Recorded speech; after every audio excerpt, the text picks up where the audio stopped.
ni mashindano ya aina yake yenye rekodi kubwa, si tu Tanzania, si tu Afrika Mashariki, bali Afrika nzima.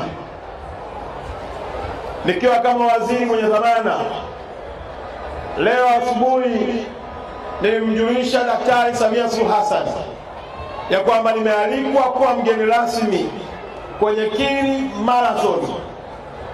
Inaitwa International Kili Marathon. Ina watu wengi na wametoka mataifa mengi, na wafadhili hawa wamefanya kazi zaidi ya miaka 24 wakiwashika mkono.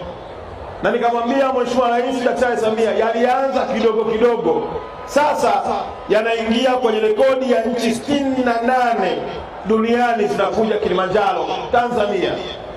Na nikamwambia Mheshimiwa Rais, kupitia mashindano haya International Kili Marathon yamesababisha ukuaji mkubwa wa sekta ya utalii, ikiwemo pamoja na idadi kubwa ya watu kuja kupanda mlima Kilimanjaro.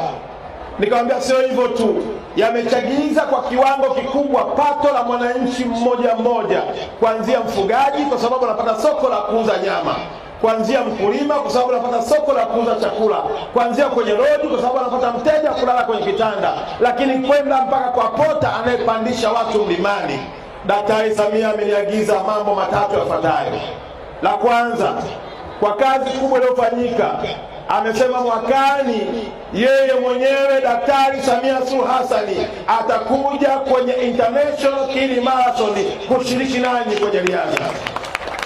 Lakini jambo la pili, Daktari Samia amesema mwakani atatoa fedha taslimu kwa ajili ya zawadi ya wanayoshinda zaidi ya milioni 100 kuhakikisha kwamba zinakwenda kwa watu wanaoshiriki. Jambo la tatu, maagizo ya Daktari Samia amenielekeza ya kwamba maandalizi ya mwakani wizara yetu ishiriki 100%, na mabalozi wote walioko nje ya Tanzania, mabalozi wa Tanzania duniani kote watashiriki kufanya registration ya watu wote duniani kuja International Kili Marathon hapa kuja kushiriki nasi. Naomba makofi mengi sana.